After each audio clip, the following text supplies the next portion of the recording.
In the fading gold of a summer evening, high above the Hudson River, the boy sat by a tall window. The apartment on Riverside Drive was filled with a quiet grace. Books lined the walls in dark wooden shelves, and his mother's paintings caught the last slant of sun. Outside, the river moved slowly, a ribbon of silver and rose. Young Robert Oppenheimer, not yet 10 years old, rested his chin on the windowsill and watched the sailboats glide toward the harbor. The room smelled of old paper and fresh lilac. There was no hurry in his world, only the gentle breath of twilight and the distant hum of the city settling into dusk. In that stillness, the foundation of a lifelong love for solitary thought was laid. When summer arrived, the family left the stone canyons of Manhattan for the open arms of Long Island. A train carried them east, then a horse-drawn carriage rattled along sandy lanes until the sea appeared. Their cottage stood near Bay Shore, a sprawling wooden house wrapped in a porch, weathered gray by salt and wind. Pine trees cast slender shadows across the lawn, and the constant sound of waves whispered through open windows. For young Robert, this was a realm of endless discovery. He would walk barefoot along the shore, the wet sand cool beneath his feet, collecting smooth pebbles and spiraled shells. The Atlantic stretched before him, vast and patient, its horizon blending into the soft blue of the sky. His greatest joy on those waters was a small sloop named the Trim. She was a simple boat, with a single mast and sails that caught the afternoon breeze like a whisper. Robert learned to handle her with a calm precision that surprised even his father. On clear days, he would steer into the Sound, the hull slicing gently through the water, the sun warming his shoulders. Gulls circled overhead, their calls faint and distant. He often sailed alone, finding peace in the rhythm of the tiller and the play of light on the waves. The water shimmered in patches of silver and turquoise, and as the sun sank lower, the sky would blush with pink and lavender. In those moments, the world was nothing but sea and sky and the quiet heartbeat of a boy at one with the elements. The garden of the summer home was his mother Ella's sanctuary. She moved among the roses like a figure from a painting, her wide-brimmed hat casting a delicate shadow on her face. The air was thick with the scent of honeysuckle and salt. Robert often sat beneath an old oak tree, a book of poetry open in his lap, his mind adrift. Sometimes his younger brother Frank tumbled through the grass chasing butterflies, but Robert's gaze would lift to the shifting patterns of light through the leaves. The garden was a world within a world, enclosed by a white picket fence, filled with the hum of bees and the soft clink of a gardener's trowel. It was a place where time slowed, where the sharp edges of thought could round into gentle contemplation. When the evenings grew cool, Robert retreated to his bedroom. The room was small and simple, with a window that faced the sea. An oil lamp flickered on his desk, casting a warm amber glow across the pages of a mineralogy book. He had a passion for stones and crystals, collected on many afternoon rambles. He would turn each geode over in his hands, marveling at the hidden structures within. The night sounds filtered in, the rhythmic surge of the tide, the distant bark of a dog, the whir of crickets. There, in the cocoon of lamplight, his mind began to reach toward the invisible laws of nature. He read Plato and the Greek philosophers, their words dancing like shadows on the wall. This quiet scholarship was not a duty, but a deep, wordless pleasure. His schooling in New York City was a gentle affair. The Ethical Culture School stood on a tree-lined street, its red brick glowing warmly in the morning light. The teachers encouraged curiosity above competition, guiding their students through art, language, and science with equal care. After class, Robert would walk home along the riverside path, the autumn leaves crunching beneath his shoes. The Hudson lay to his left, dotted with barges and small ferries. The air was brisk and clean. He often paused to watch a heron glide low over the water, its wings beating slowly. Those walks were a ritual of solitude, a bridge between the ordered world of the classroom and the wide, wandering landscape of his own thoughts. Late one summer night, the family gathered on the cottage porch. The lanterns swayed gently in the sea breeze, painting trembling circles of light on the wooden floor. Out on the dark water, a distant lighthouse blinked its steady rhythm. Robert leaned against the railing, his gaze fixed on the stars emerging one by one. The Milky Way spread across the sky like a river of powdered diamonds. His father told stories of sailing ships, his mother hummed a quiet melody. The boy felt an infinite vastness above him, a mystery that would define his entire life. The sea mirrored that sky perfectly, as if the universe had doubled its depth. In that serene immensity, the future physicist found his first, unspoken calling. The crossing to Europe was a slow passage through gray Atlantic swells. Robert Oppenheimer stood at the ship's rail, the sea air sharp with salt. He was 19 years old, tall and slender, his eyes always searching the horizon. The deck creaked beneath his feet as the steamer pushed eastward. By night, the ocean became a black mirror, scattered with so many stars that sky and water seemed a single sphere. He carried with him a mind already luminous with questions about the fundamental nature of matter. In his cabin, a thin volume of French poetry lay beside a textbook on quantum mechanics. The journey was not merely geographical, it was a pilgrimage toward the heart of a great intellectual awakening that would soon sweep across the continent. Cambridge greeted him with ancient stone and soft rain. The university's courtyards were hushed, the cobblestones slick and glistening under a pewter sky. Robert took rooms in a narrow lane, where the gas lamps flickered through the evening fog. He spent his days in the Cavendish Laboratory, a dusty place of brass instruments and polished wood. But experimental work did not suit his restless, abstract mind. He often wandered away from the beakers and coils, strolling along the river Cam. Willows trailed their leaves in the slow green water. Punters glided by in silence, their long poles breaking the reflections into gentle shards. In those lonely walks, he began to understand that his true language was not laboratory apparatus, but pure mathematics and the poetry of theoretical physics. The following year, he found his spiritual home in Göttingen, a small university town tucked among the wooded hills of Lower Saxony. Here, the houses had steep red roofs and window boxes overflowing with geraniums. The streets were so quiet that one could hear the rustle of professors' robes as they cycled to the old lecture halls. Robert often walked through the botanical garden, where ancient oaks cast deep pools of shade. The air was sweet with the scent of linden blossoms. It was in Göttingen that he met Max Born, the gentle giant of quantum mechanics, whose study overlooked a courtyard where a single fountain played. The stone walls of the university, weathered by centuries of weather, seemed to hold the accumulated stillness of 1,000 scholars. In the forest that surrounded the town, Robert discovered a network of walking paths that became his sanctuary. Tall beech trees rose like pillars, their leaves forming a green canopy that filtered the sunlight into a soft, diffused glow. He walked alone most afternoons, his mind weaving equations and philosophical puzzles.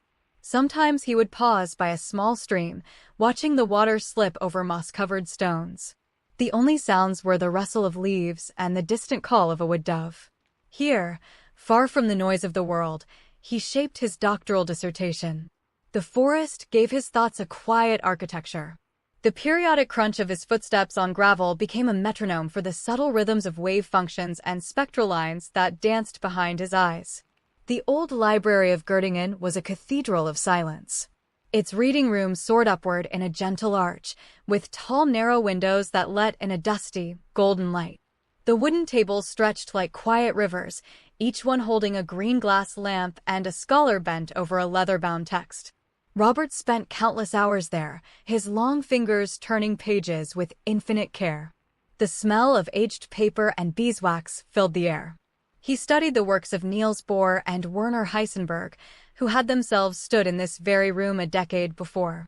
Outside, the sun would set over the rooftops, painting the ceiling of the reading room in shades of amber. The silence was so complete that the scratch of a pen was a loud event. In that sacred space, the young physicist felt the gentle pressure of a great tradition guiding him forward. His friendships in those years were quiet but profound. He would meet fellow students in a small cafe under a vaulted stone cellar. Candles flickered on oak tables. They spoke in low voices about the strange new landscape of the atom, where particles behaved like waves and certainty dissolved into probability.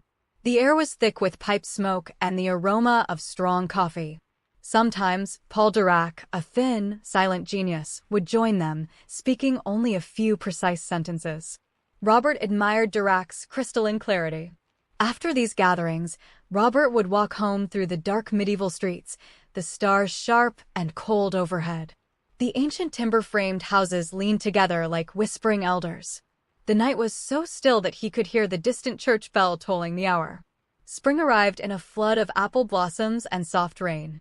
The courtyard below Robert's dormer window turned into a sea of pink and white petals. He wrote long letters to his parents, describing the beauty of the German countryside with the same care he applied to a scientific paper. His room was small, with a slanted ceiling and a view of the town's red roofs. By the light of an oil lamp, he worked late into the night, filling notebooks with elegant integrals. Moths tapped softly at the windowpane. When he finally blew out the flame, the darkness was gentle and complete. Sleep would come to the sound of rain pattering on the tiles, a lullaby that connected the ancient world of Göttingen with the new physics unfolding inside his mind. Before leaving Europe, he took one final walk through the hills. The wheat fields were turning gold, and the sky was a vast dome of pale blue. He stood at the edge of a high meadow, looking down at the town nestled in its valley. The bell towers, the winding alleys, the slow thread of the river, all lay at peace. He knew he would carry this landscape inside him forever, the sense of calm and order, the marriage of nature and intellect.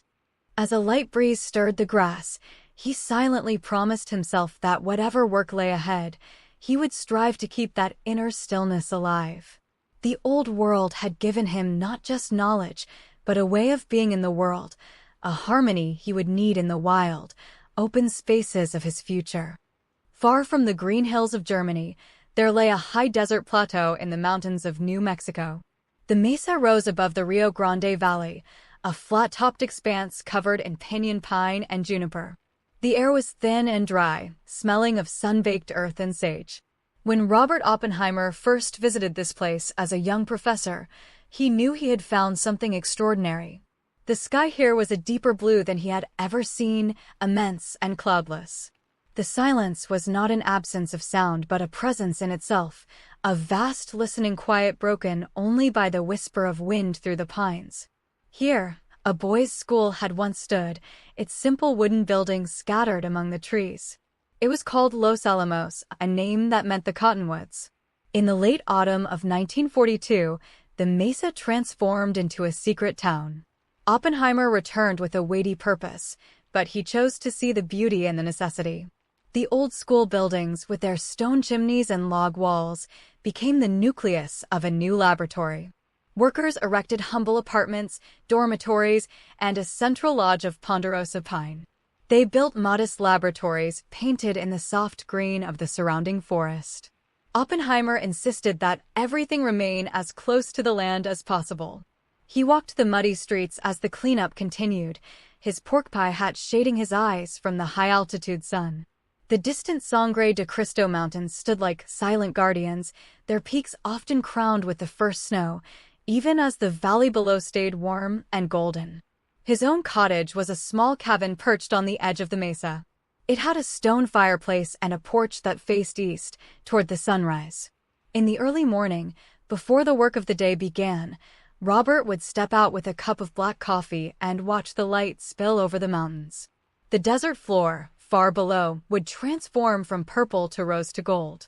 Jackrabbits darted among the chamisa bushes. The air was so crisp it felt like drinking cold water.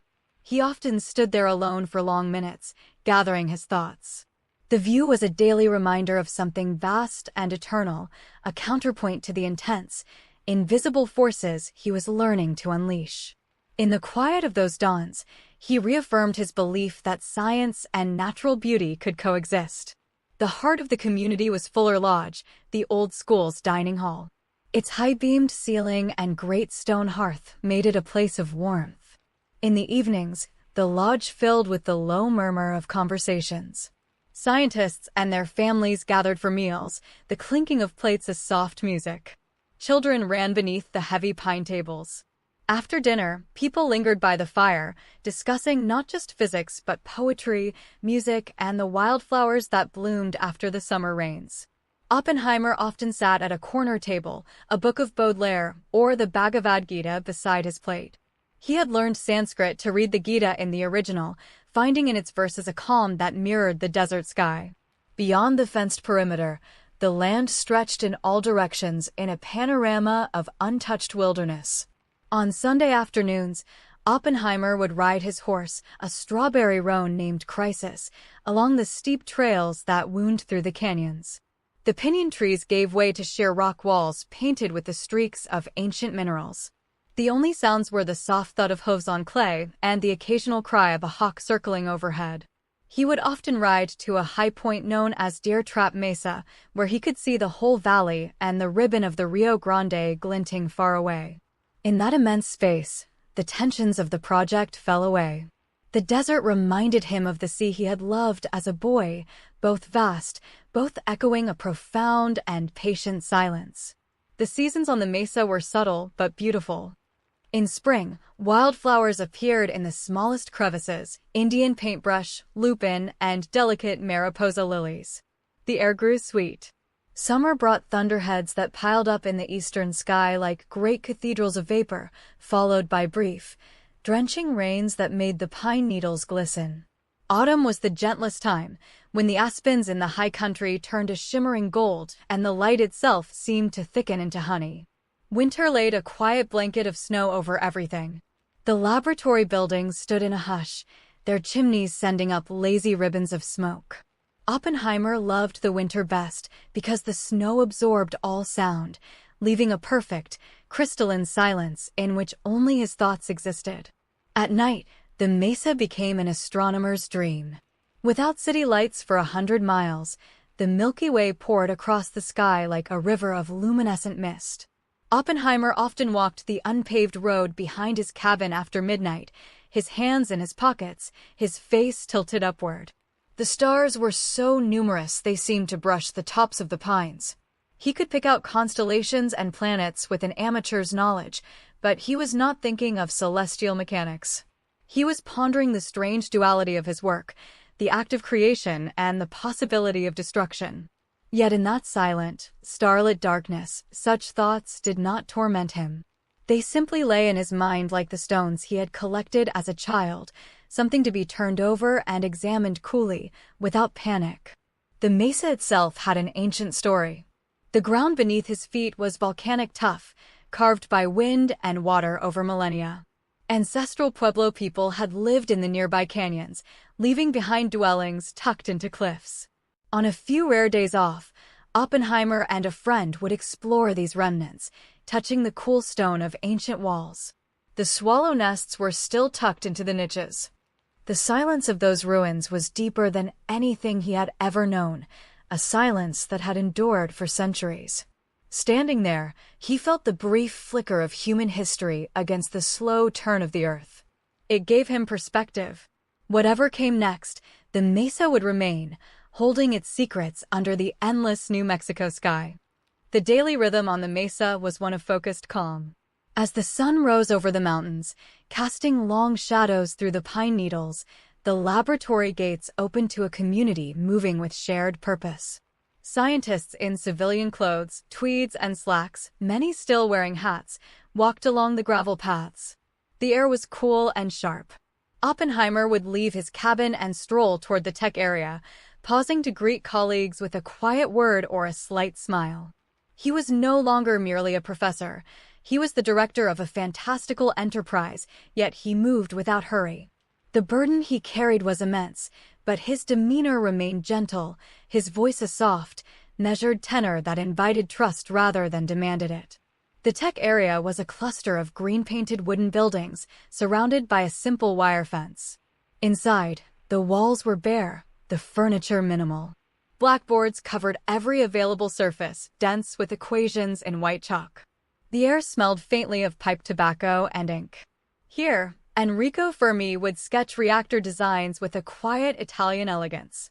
Young Richard Feynman would bounce down the corridors, his footsteps a rapid tap, but even his exuberance was softened by the general reverence for the work.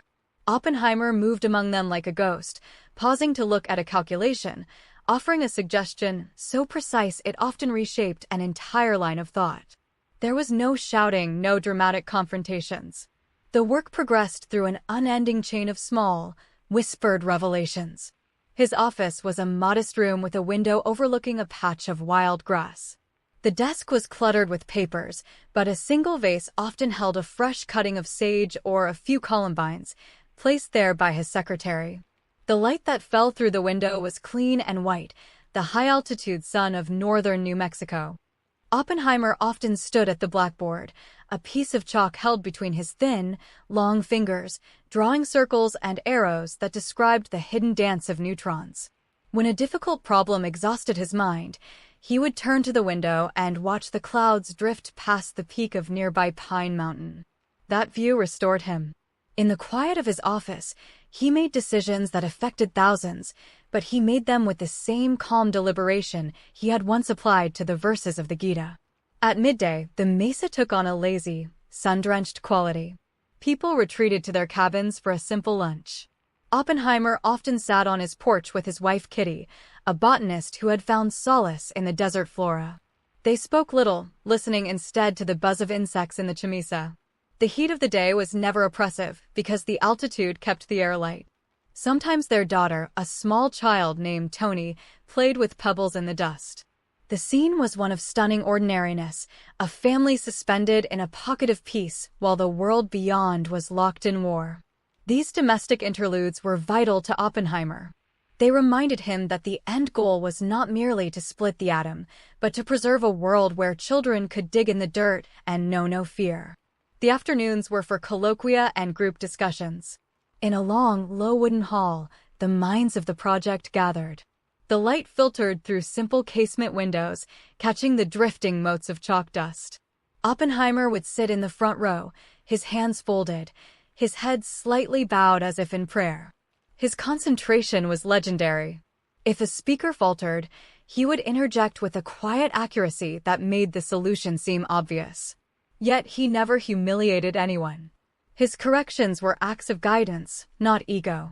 When the discussion turned to the philosophical implications of their work, it widened into a true salon. They debated the nature of reality, the moral weight of curiosity, the interplay of light and time. The desert silence seemed to seep into the room, lending a timeless gravity to every word. Evenings were the province of friendship and reflection. Oppenheimer would often dine at the lodge with a small circle of close colleagues, the gentle Robert Serber, the thoughtful Hans Bethe, the poet-like George Kistiakowsky. They ate simple food, beef stew, beans, fresh bread, and drank weak coffee. Afterward, they might walk along the edge of the mesa, watching the sunset paint the western sky in broad strokes of vermilion and gold. The conversation drifted into personal topics, childhood memories, favorite symphonies, the beauty of the Sonoran desert they all missed. In those moments, the great secret they carried became almost bearable. The landscape absorbed their anxieties and gave back a quiet reassurance, as if the ancient mesas themselves had seen the rise and fall of many human ambitions. Music often rounded out the night. Someone had brought an old gramophone and a collection of classical records. From the open windows of a cottage, the strains of a Beethoven quartet or a Mozart sonata would float out into the pines. Oppenheimer, a devoted student of music, could be seen sitting on a rough-hewn bench outside, eyes closed, letting the notes wash over him. The music was his second language, more precise than words. A few moths danced in the yellow glow of the porch light. The stars, as always, were watchful companions. In the presence of such beauty, created by a human mind, but seeming as natural as the wind, the sheer wonder of existence held sway. The fears of the day dissolved into the deep, resonant peace of the night. Before sleep, Oppenheimer often returned alone to the book of the Bhagavad Gita. The translation lay on his nightstand, the pages soft from use. He would read a single verse and ponder its many layers of meaning. The words spoke of duty and detachment, of the eternal soul within all beings. The lamp beside his bed cast a warm, circular light. Outside, the wind stirred the pines with a sound like a distant ocean. He would lay the book aside and sit in the darkness for a while, the image of the desert sun baked into his memory. The company of all the brilliant minds around him, the weight of their shared endeavor, and the vast, indifferent beauty of the mesa, all of it settled into a quiet hum as he finally closed his eyes. In the deep darkness of July 16, 1945, a convoy of vehicles moved slowly across the desert floor known as the Jornada del Muerto. The night was moonless, the stars a cold, brittle spray across the sky. The headlights cut a narrow path through the sagebrush and dust. Oppenheimer sat in a military car, his frame thin and tense, yet outwardly calm. The journey was long and silent, each passenger wrapped in their own thoughts. The air that came through the open window was cool and dry. Far to the south, invisible in the blackness, the scaffolding of the Trinity Tower stood alone, bearing the device that had consumed years of thought and labor. The desert at that hour was not menacing, but profoundly still, as if the earth itself were holding its breath. The base camp was a cluster of simple wooden buildings and observation bunkers, situated 10 miles from the tower. When the car stopped, Oppenheimer stepped out onto the packed earth. The silence was immense. He could hear the faint shuffle of men adjusting instruments, the click of a Geiger counter, the distant murmur of radio static. Everyone spoke in low tones. He walked to a small wooden shelter where the control panel had been set up. A single bulb glowed under a tin reflector, illuminating the faces of his closest associates. There was a table with a telephone, a galvanometer, and a clock that ticked with painful clarity. A faint breeze had sprung up, carrying the scent of desert rain and creosote bushes. In the hours before dawn, Oppenheimer barely rested. He paced outside the bunker, a thin silhouette against the faint glow on the eastern horizon. The mountains were just beginning to reveal their outlines, black shapes against a slowly paling sky. He remembered the words of the Gita, the cosmic vision of Vishnu. He thought of his childhood sea, of the forest in Göttingen, of the quiet mesa. All of it had led to this single, suspended moment. He looked up at the stars that were now beginning to withdraw, one by one, like shy guests. The cold of the night was still on the air, but the first hint of warm wind was stirring. In that liminal space between dark and light, he felt a strange, detached peace. At 5:29 and 45 seconds, the countdown reached 0. For a fraction of a heartbeat, there was a silence so deep it was eternal. Then, from the heart of the desert, a light bloomed. It was not violent in its first appearance, but gentle, as if a second sun were rising from the ground itself. The light spread in perfect silence, a dome of white and gold that illuminated every grain of sand, every crag of distant mountain, with a clarity that belonged to another world. Oppenheimer saw the mountains leap into view, their rugged details engraved against the sky. The light grew and shifted into streaks of purple and gold, a supernaturally beautiful sunrise condensed into a single, enduring flash. The desert floor, dotted with creosote and cactus, was bathed in a luminosity so complete that shadows ceased to exist. Then, after what felt like minutes but was only seconds, the sound arrived. It was a low, rolling rumble, more felt in the chest than heard with the ears. It was the voice of the atmosphere being pushed aside, a deep, sustained note that rolled across the plain like the gentlest of thunder, fading slowly into the distance. Oppenheimer, standing behind a blast shield with dark goggles pushed up on his forehead, lowered his hands and watched. The cloud that rose from the ground was not a mushroom of dread in those first moments, but a fantastic tower of vapor, lit from within by residual fire, swirling and churning in shades of alabaster and rose. It climbed with a silent dignity, a mountain forming where none had been, its summit spreading into an anvil of delicate mist. In the aftermath, a strange quiet settled over the observers. The sun, the real sun, had now fully risen, casting the desert in its ordinary gold. The sagebrush glinted with a light coating of dust. A few soldiers stood motionless, their faces lit by the fading glow of the cloud. Oppenheimer walked a few steps away from the group and stood alone. His face was drawn, but his eyes held a profound solemnity. He later said that a line from the Gita had come into his mind, "Now I am become death, the destroyer of worlds." But in that moment, no one heard him speak. He merely stood in the immense silence, a thin dark figure against the morning. The wind, now warm and steady, blew the tumbleweeds gently across the plain, as if the desert were already reclaiming its ancient quiet. The return journey was made in the full morning light. The desert looked exactly as it had the day before, vast, indifferent, and beautiful. The promontories of the Oscura Mountains rose in the east, their flanks painted in soft pastels. A hawk circled high overhead. The vehicles trundled along the dirt track, raising a plume of dust that hung in the still air. Inside the car, Oppenheimer said very little. He stared out the window at the passing landscape, the clusters of yucca, the distant mirage lakes that shimmered on the playa. The test had been a technical success, but the world had changed. Yet the desert did not care. Its silence was older than any human creation, and it would endure long after all tremors had faded. By the time they reached the mesa again, the pines were casting their familiar, dappled shadows. The camp was waking to its ordinary life, cooks preparing breakfast in the lodge, children running off to the makeshift school.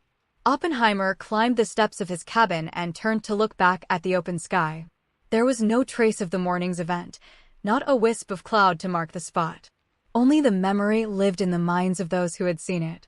He went inside, made a pot of coffee, and sat at his desk. Outside his window, a blue jay scolded a squirrel. The sun climbed.